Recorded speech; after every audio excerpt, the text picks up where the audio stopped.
Ladies and gentlemen, this is it. The final Friday the 13th movie in the main timeline. And in a way, it feels fitting to end this series on one of the most polarizing and divisive entries in the entire franchise. This was and continues to be such a mixed bag amongst the Friday fandom. I rarely hear that this movie was decent. You have a select few in the community that put this as one of their favorites, but much more often, this entry receives so much hate. And sure, maybe a little bit of it's justified, but a majority of the things I hear personally, to me either make no sense because they just aren't true, or it's the same kind of things that so many other movies in this series are guilty of. So how does Platinum Dune's version of Jason Voorhees hold up? Let's get into it.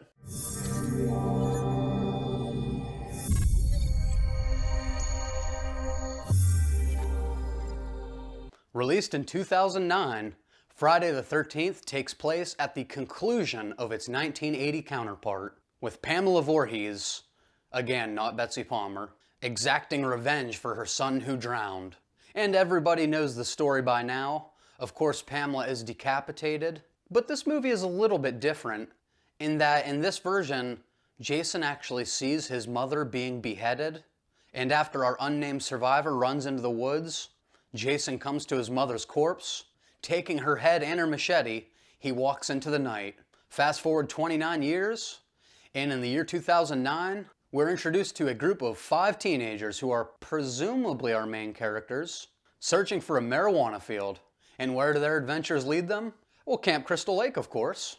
And that night at the campfire, Wade tells everybody the story of Jason Voorhees, because that seems to be a prerequisite for these movies. Actually, a friend of mine, he went to camp around here. Oh, he went to camp around here. He said the cops came, they were looking for that Jason guy. Nobody seems to really care about his story, as they're all more interested in having sex, of course. When everybody goes their separate ways, Wade stumbles upon the weed. But it turns out Jason does not like sharing, so naturally, he kills him. What the fuck? What is this? No! And I just have to give quick credit to this actor here, because this is how scared I feel like you would really be if you ran into Jason. So kudos to this actor. He really sells it. Mike and Whitney on their walk come across Camp Crystal Lake, and after exploring one of the cabins, they find a locket with a picture of a young Pamela Voorhees. Mike makes a mention that Whitney has a strong resemblance to a young Pamela. Hey, it looks like you. This will come back into play. Richie finds Wade's corpse and runs back to the fire, but just like a noob playing Friday the 13th the game, runs right into a bear trap.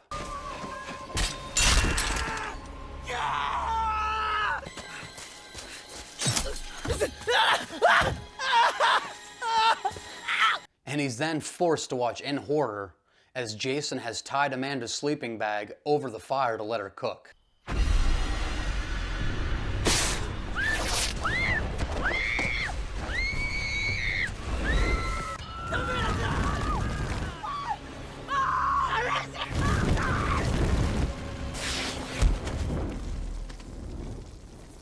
And even for Jason, that's fucked up, man. Jason then attacks and presumably kills Mike, pulling him under the cabin. Run!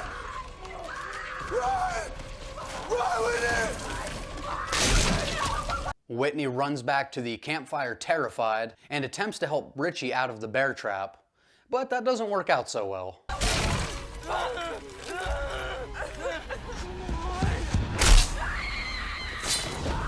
And to finish off the sequence, Jason kills Whitney? And after all that chaos, we get our title card.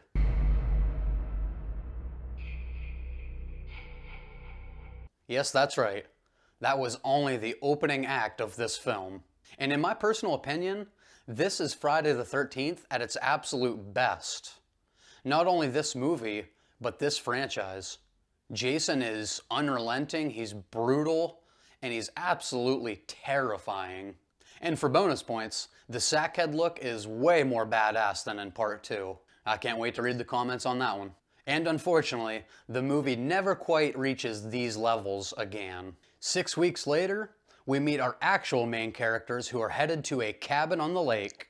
And this cabin is, of course, owned by Trent, the biggest douchebag in franchise history. So you don't want to be friends after this? You don't want to hang out? Let it go, Trent. It's not me. This guy's being a dick. While at a gas station, we meet Clay, played by Jared Padalecki, who's looking for his missing sister, Whitney. And to me, this definitely feels like a nod to the Rob Dyer character from Part 4 that was looking to kill Jason and get revenge for his sister. This movie has a nice little way of incorporating parts 1 through 4 all into one film. After a quick scene with this creepy-ass redneck Donnie... Fucking lucky there, Stretch. Came about that close to hitting the start button on a whoop-ass machine, boy. Clay makes his way to Trent's cabin, and after realizing that her boyfriend is a giant tool... I would probably leave soon before I get pissed off and... Yeah? Yeah. What happens then? Jenna helps Clay go find his sister. We cut back to Donnie and his mannequin friend. Remember when you took my virginity? You're sexy. I'm gonna fucking pound you so hard. But this is just a setup so Jason can find his mask. Yes, sadly, there is no Shelley in this movie. Asshole. Meanwhile, Nolan and Chelsea take the boat out, but you guys already know how Jason feels about people on his lake. He demonstrates some sick archery skills. Like seriously, that's an impressive shot. And he proves he's still the undisputed king of hide and seek.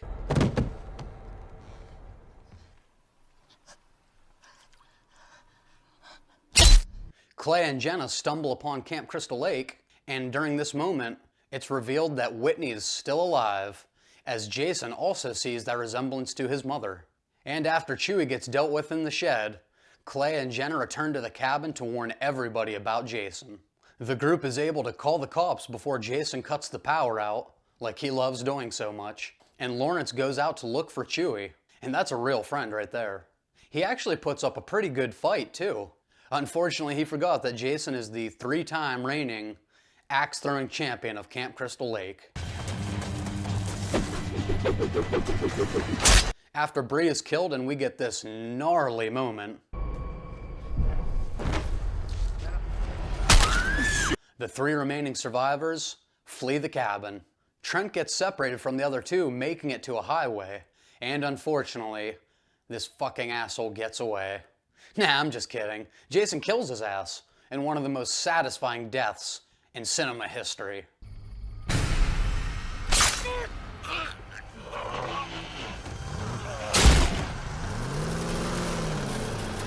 Clay and Jenna return to Crystal Lake and they're able to free Whitney. And then we get this moment that genuinely caught me off guard. Give me. Okay. Gotcha. Bold choice to kill off the potential romantic final girl, but I thought it paid off. Personally, I've always been a bigger fan of the sibling angle than the romantic. The final act takes us back to our beloved barn that we haven't got since Part 5. After roughing up Clay a little bit, Whitney's able to distract Jason long enough for Clay to wrap a chain around his neck and feed him to the wood chipper. Jason.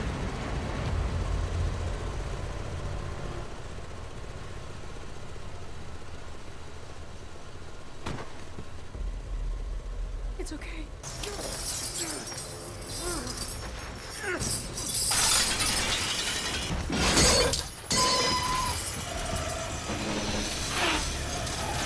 But not before a cringy line on par with Laurie from Freddy vs. Jason. Say hi to Mommy. In hell! Seriously, why do they put these in here? The next morning, Clay and Whitney drop Jason's body and mask into the lake. But this is a Friday the 13th movie, so we get one final jump scare. And that's where it ends. This movie never got a sequel, so I guess we'll just never know what really happened. Alright, let's let that controversy begin. I absolutely love the Friday the 13th remake. To me, it's better than the 1980 counterpart by a mile. And when it comes to these big 3 remakes, when it comes to Friday the 13th, Child's Play, and A Nightmare on Elm Street, there is no question in my mind that this is by far the most well-made out of the 3. And I don't include Halloween 2018 because it's not actually a remake of the original. It's more of a continuation. I just don't get a lot of the complaints that people levy against this remake. I hear people say, Jason's not supposed to run. Did you watch parts 2 through 4? Because he literally runs in all 3 of those movies at one point. And then people say, well, Jason's not supposed to set traps. Again, did you watch part 2? Because Steve Dash as Jason set a trap. That's how we get the guy tied up by his feet in the tree. And you get people who absolutely hate the kidnapping of Whitney. And I get that to a small degree, but in this movie's defense, we never saw what Jason actually would have done with Jenny in the sweater because he saw his mom's head and he broke his trance. To me, that seems inconclusive. And then the biggest complaint I hear about this movie pretty frequently is that the characters are just so annoying and unbearable.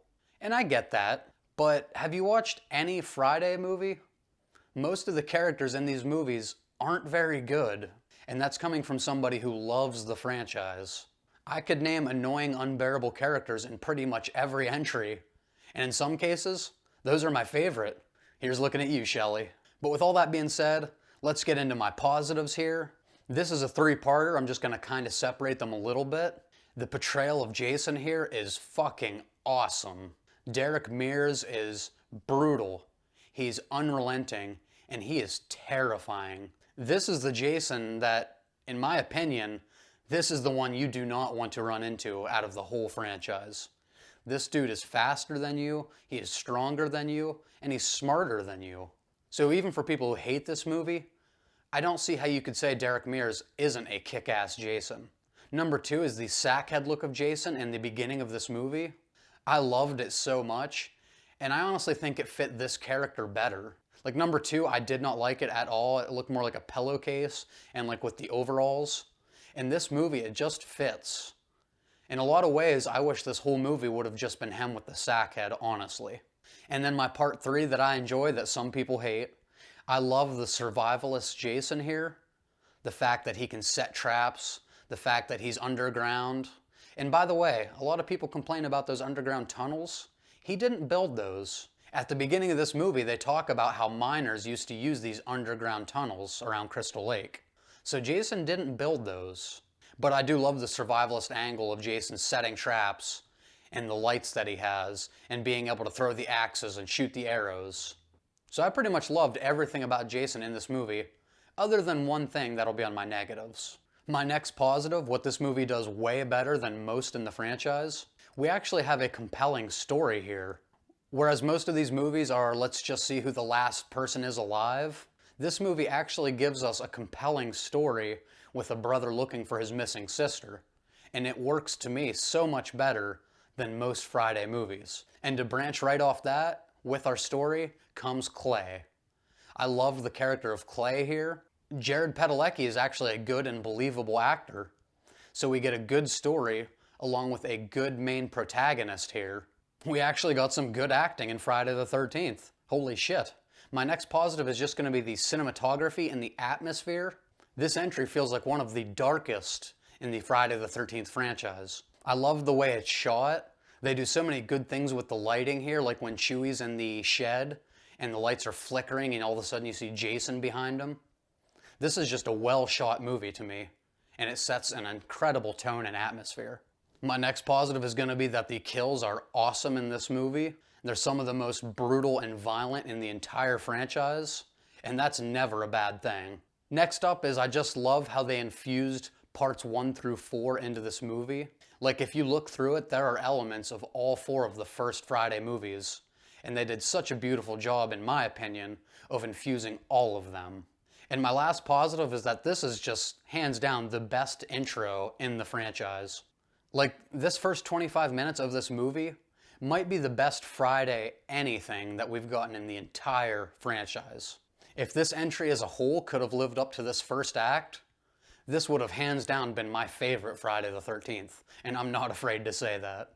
Now this movie isn't without its flaws. It does have a few issues that I want to address here, so let's talk about a few of the negatives. There's a few characters in here that I just really hated or I didn't think belonged in the movie at all. Like, it was so weird to include this redneck Donnie character. He totally felt like a rip out of the Texas Chainsaw series. Did not feel like he belonged in a Friday the 13th movie. and he didn't really push the story forward in any meaningful way other than Jason finding his mask there. So I don't know why they included him. Also, I'm putting Trent as a negative. I know he's meant to be hated, and in that aspect, the actor did an excellent job. But God, I just fucking hate Trent so much. I have to put him as a negative in this movie. As I just mentioned, at times this movie has more of a Texas Chainsaw Massacre feel than a true Friday the 13th movie. And of course, these are the same guys that did the Texas Chainsaw Massacre remake, and it shows a lot of times in this movie. So that's my second negative. Third is actually going to be the look of Jason with his hockey mask. The hockey mask just kind of looked awkward here, and also maybe his head was like a little bit too big for the mask. Something about it to me was just awkward.